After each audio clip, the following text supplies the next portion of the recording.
You join me inside what's got to be the most exciting electric car of the year, and I'd argue quite probably the most exciting car full stop actually. It is the Porsche Taycan.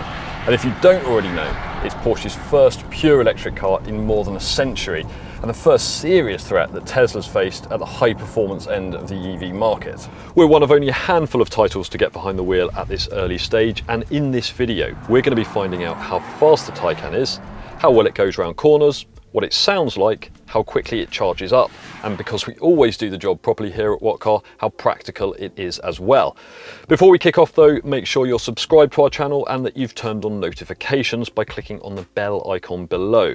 If you don't do this, we can't let you know about some really exciting videos we've got coming up over the next few weeks. Also remember that if you want to buy any new car, electric or otherwise, whatcar.com is the place to get a great deal without any haggling. So head over there or just Google What Car deals to find out how much money you could save. Right, let's start with a few fundamentals, and as I've already said, this is a fully electric car, so despite this turbo badge here, there have been a few raised eyebrows about that one.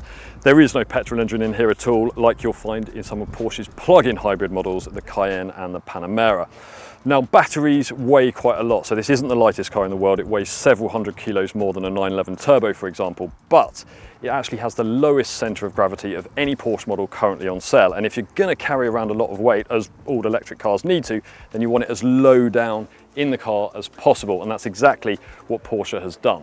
Power comes from two electric motors, one on the front axle and another on the rear, and together they pump out 670 brake horsepower on the regular turbo model, and on the range-topping Turbo S a frankly ludicrous 750 brake horsepower, almost as much as the most powerful Ferrari you can buy.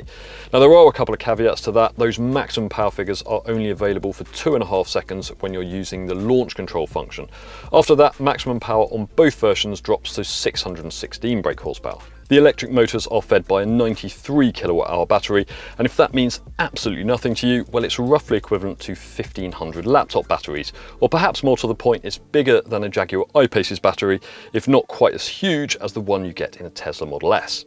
Officially, the Taycan Turbo can do 279 miles on a full charge and the Turbo S 256 miles, although we will of course be putting both versions through our real range test when we get our hands on them back in the UK. And you can find out more about this test along with a real-world range of any other electric car by clicking the link up there at the top of the screen.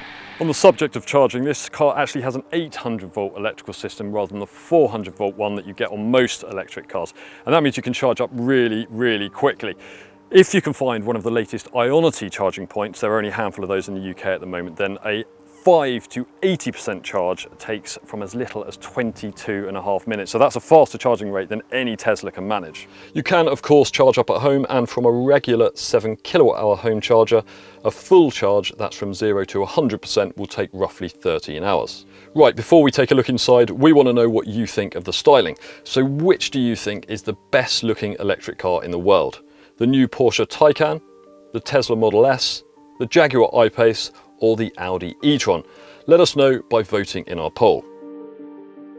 So the first thing you notice in here is how low you sit by electric car standards. In something like a Tesla Model 3, for example, you actually sit higher than you do in a conventional saloon, and that's not necessarily a bad thing. It does bring some advantages in terms of visibility, for example, but in here you feel like you're driving something properly sporty. You sit nice and low, and actually there are similarities to the 911 in terms of where this steering wheel sprouts out of the dashboard and this rising center console here that sort of fences you off from your front passenger.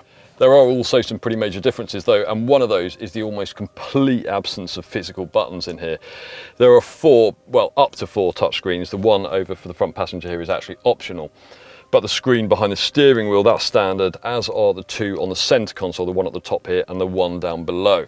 The 10.9-inch one up here on the top is the main infotainment screen, and it can either be used as a touchscreen or you can swipe and press on the central area of the second screen below to control it, a bit like you would on a laptop. We prefer a physical rotary controller like the one you get in a BMW i8, for example, but overall the Taycan system is easier to use than a pure touchscreen in a Tesla Model S.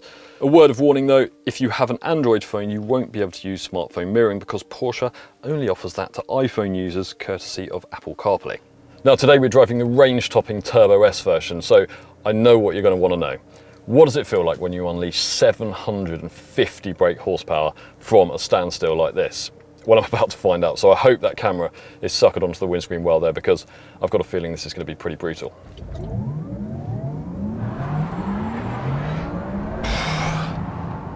That is absolutely bonkers. Honestly, one of the fastest cars I've ever driven. And if anything, it makes the official 0 to 62 time of 2.8 seconds seem quite conservative. But assuming that figure isn't conservative, believe it or not, the Taycan isn't quite as fast as a range-topping Tesla Model S performance. But in the Tesla, you can only do that really quick 0 to 62 time once, and that's only if you engage something called ludicrous mode before you need to wait for everything to cool down again. Whereas in the Taycan, you can do it again and again and again, to the point that you actually start to feel quite ill. And acceleration feels just as savage, I promise you. You might be able to hear that strange whirring noise in the background. Now that's a 350 pound option, and I suppose it's a bit of fun if you like that sort of thing. Personally, I think one of the great things about electric cars is how quiet they are, so I'm not really sure what some artificial whirring really adds to the experience, but perhaps that's just me being a boring old fart. Through the corners, this doesn't feel like a 2.3 ton car at all. And I know there are a lot of Tesla fans out there who won't appreciate me saying this, but even compared with a Model 3 performance, this thing is in a completely different league for handling. There's barely any delay between you turning the wheel and the nose of the car reacting, and when it does, the Taycan just spears off in the direction you want it to go, like a proper sports car. And then there's the steering, which is another thing the Taycan does better than any Tesla model. It just gives you a much better sense of connection with the front wheels, and that's partly because of how nicely the weight builds up when you apply lock, but also because of how accurate it is. Every little millimetre of movement has a really subtle say on the direction the car goes in. The Taycan is also surprisingly comfortable if you put its standard air suspension into normal mode, less so in Sport and Sport Plus. Like all electric cars, there is some regenerative braking when you lift off the accelerator pedal, although not the sort of extreme deceleration you get in some EVs. Instead, maximum regeneration to feed energy back into the battery when you're slowing down is activated by pressing the brake pedal. Porsche says that is a better solution for high-speed driving, and we found the brake pedal much more predictable than in many EVs. Our only minor complaint in the driving department is that there is quite a lot of wind and tyre noise on the motorway, although you do notice that more than you would in a petrol or diesel car, of course, because there's no engine noise to drown it out. But here are 5 more things you'll want to know about the Porsche Taycan. The word Taycan roughly translates to spirited young horse, and it's a reference to this steed here on the company's famous crest. Unlike most electric cars, the Taycan has a 2-speed gearbox on its rear axle rather than just a single gear ratio. That's one of the reasons it can accelerate away from a standstill so quickly but still wind itself all the way up to 161 miles an hour. We reckon interior quality in the Taycan is better than any other electric car we've ever driven, including the Audi e-tron, so if that's your thing, forget a Tesla, you'll want one of these. Practicality isn't half bad either. There's enough space in the back for a couple of 6-footers, even if you've added the optional glass roof, and the boot will swallow roughly the same amount of clubber as a VW Golf's. Prices start at roughly £116,000 for the turbo model, rising to around about £139,000 for the even faster Turbo S. But you can easily spend more than £150,000 if you add a few options.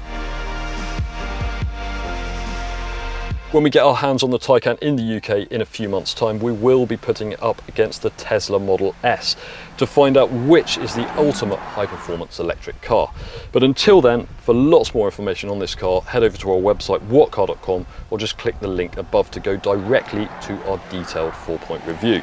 Thanks for watching, and as always, if you've enjoyed this video, give us a like, leave us a comment, and other than that, we'll see you next time.